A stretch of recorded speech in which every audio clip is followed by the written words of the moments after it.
Okay, and this brings us to you working with Trump. Now, Trump has a case, a RICO case in Georgia. And from what I always heard was the YSL case was almost like a training ground for the Donald Trump case, which is what Fonnie Willis really wants. Now, before you had actually criticized Trump. When he had made comments about LeBron, you went on Twitter and you called him a racist, you called him pathetic, and so forth. How did you end up actually becoming his lawyer?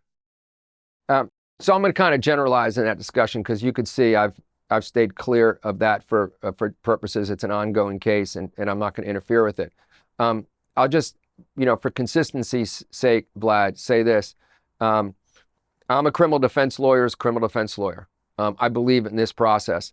And I say long before that case that as criminal defense lawyers, to do this the right way, I don't believe in criminal defense lawyers that say like, oh, I don't do this kind of case. I don't do that kind of case. That's not the way I operate. When we take a case, we don't see the color of your skin. We don't see your sexual orientation. We don't see your gender, your ethnicity, and we certainly don't see your political leanings one way or the other. We just take a case. And so when I got approached on that case, I feel pretty firm in the fact that we are the best trial lawyers around anywhere. We just went to the West Coast and beat the Department of Justice in a month-long, very complicated white-collar case. So we're just going to take on a case. I have 4 aggressive, intelligent, ambitious, intellectual lawyers that love a good fight and are all liberals. So when we have an opportunity to jump in a case, we jump in a case, regardless of who it is. And that's what we did there. Okay. Well, when you look at Trump's previous lawyers, there's some interesting stories behind him. Michael Cohen went to prison. Rudy Giuliani is charged with the RICO himself, which is very ironic because this was like the guy that brought RICO on all the Italian mafia guys back in like the 70s and 80s. And I believe both of them have complained about not even getting paid by Trump at the end of the day. So coming into that, was that at all a concern? Yeah. One thing I never worry about is getting paid. And so I'm all good there. And of course, as you probably know, it's all public record. You can find out every penny I've been paid. So that was never a concern of mine. So that was, anybody that candidly, I mean, not you, but most of the people in my world understood that's actually was a non-issue. So getting paid was not an issue. In terms of the Fulton County case, you made a point about 5 minutes ago that was very astute, and that is that they're using the same template on all their cases. We anticipated they would use the same exact template. And so however it is that we came into the case, I think the perception was of some people, if you ultimately have to try the case and you want to win, this is the best law firm here or maybe anywhere in the United States to win the case. And so we, were prepared, and as we've just experienced with our endless motions in YFN, because if you look at YFN, we were filing briefs. Vlad, we were probably filing briefs through jury selection every other day. We never stopped writing. It's a big part of this profession. So, we were cool doing that. But you bring up a good point. The template's the same. I mean, hold up all 3 of the indictments. They all look the same. It's kind of insane. And I could tell by shaking your head, you know what I'm talking about. It's kind of weird. And they're very different than the Jack Smith prosecution. That indictment is night and day. That's kind of succinct and to the point. And when I read that, again, being a student of this profession, I hearkened back to what I just mentioned to you like 30 minutes ago, the change in the DOJ from the old days to the way they do things now. Okay, and you said it's all public record in terms of how much you got paid. How much did Trump pay you to get your services? Man, you're just going to have to get on there and find it. Okay, hey, you can't blame me for asking. I love it though, man. I love it. Let me know if you're going to go to law school. Come on, we can be partners. Okay, and people have actually said I'd be a pretty good lawyer if I actually chose that direction. I think so. At some point, but good questions. Okay, well, but then last year, Trump ended up replacing you with Steve Sadow, who was actually Gunna's lawyer originally, right? Yeah. Yeah, me and him have had multiple conversations about it and everything else like this. So why did he end up leaving your law firm and going with Steve instead? Yeah, I'm not going to really go there. I know there are articles written about it. I know Rolling Stone wrote about it, and I'll let the journalists do their explanation. But we're all good. It was somewhat fortuitous in many ways because we picked up and moved to San Francisco for a pretty long time, and we're entrenched in a complicated white-collar case that was as far from hip-hop as you can imagine. But it's all good. We're busy as can be, and I got 5 super happy lawyers right now. Okay, well, can you say at least, did you guys part ways or did Trump part ways? I just think we all parted ways. That's the best way of putting it. I mean, ultimately, when you look at this case from a high level, do you think that he's going to be blocked from running for president?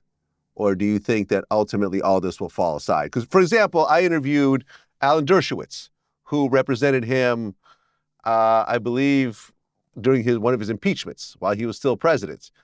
And he predicted that all of this will fall apart. And ultimately, he's going to be able to run for president. And whether he agrees with him or not in terms of his politics, he still believes in representing people when it comes to the law. And he feels that all of this is trivial. What's your take on it? Well, I think that you can't conflate all the cases in the analysis. So in order to do the analysis, you got to break it up into each individual case. And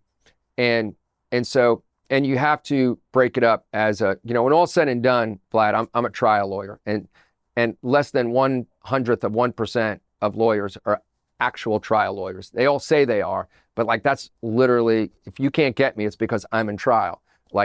And so I'm looking at this through the lens of a trial lawyer. And so I don't care really what, people say on TV and talking heads, because most talking heads are just unemployed lawyers. And so the documents case is just not going to get to trial because of the word documents. It's a documents case. A documents case, we just tried a documents case and it took us, 2.5 years to get to trial. And so documents cases are just that. They are labor intensive. And you're talking about a documents case that you're going to have to prepare in a secure room. If people aren't familiar with a secure room, that is laborious. That is a really challenging way to prepare. And so that case is just not going to go to trial fairly. I don't care who the judge is. I don't care who appointed them. So take that one out. Real trial lawyers will tell you that's not going to go to trial. The federal case in D.C. has got some real complex legal issues. So I think the question is going to be, and we're seeing that right now, how time consuming will those legal issues be? And will they gobble up enough time the case can't go to trial? I don't have the answer to that. But we see it's being reviewed as we speak in real time. And so that's just going to really go to whether or not that case is tied up in appellate review. And it's not improper appellate review. It's issues that do need to be handled. And then, of course, the Fulton County case is, as you can see, has become somewhat of a mess recently. And so that may be the ultimate monkey wrench in terms of the timeliness of that case. Well, right, because the DA, Fonnie Willis, she actually acknowledged that she had developed a personal relationship, a romantic relationship with Special Prosecutor Nathan Wade. Do you think that's going to ultimately derail the whole case or no? I don't know. I don't look at it as derailing the case. I think the question becomes who ultimately is going to prosecute that case. And that's the decision that's going to have to be made. If there's a change in the prosecution team, then the case, number one, who knows what happens to the case? It could go by the wayside because the next person may go, you know what? I'm not going to do this case. This case is being handled up in D.C. Or they may decide I'm only going to prosecute 3 of these people.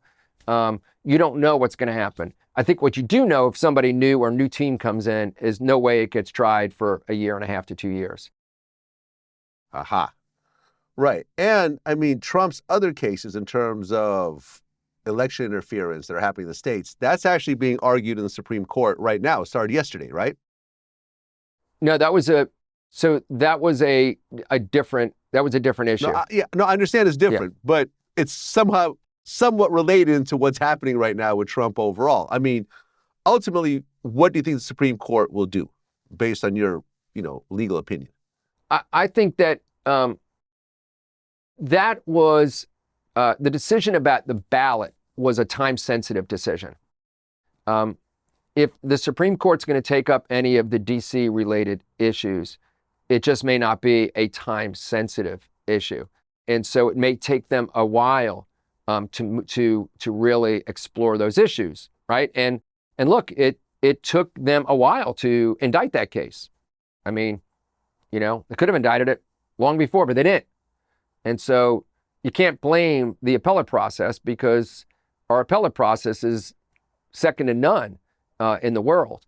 And so I don't think you're going to blame the appellate process. The case got indicted after a good amount of time passed by. And so the appellate process may ultimately be what slows that case up and prevents it from going to trial, and as soon as some folks thought it was going to go to trial. Yeah, I mean, it's a crazy time right now. Clearly, Trump is the Republican, mainstay. No one's even close. So he's going to be running on the Republican ballot unless he is blocked from taking public office based on the whole, Capitol attack situation. So, and he has a very, very good chance of beating Biden right now, considering everything that's happening. So it's a very strange situation. In my whole lifetime, I've never seen anything even remotely like this. We're at a moment in history, but Vlad, I feel like we've been saying we're at a moment in history so many times now. I'm just tired of saying we're at a moment in history. Well, that's what it is. Drew, I appreciate you coming in and sharing your expert, knowledge in this, because when it comes to social media, everyone's an armchair lawyer. Everyone knows exactly what should have happened. Everything is a conspiracy. Everything's some sort of back-end deal and so forth. So to actually talk to someone who's rolled their sleeves up and actually did this for a living and actually know all the details of it is very refreshing. I really appreciate you coming in. Absolutely, man. Wish you all the best. Until next time. Thanks, Vlad. Peace.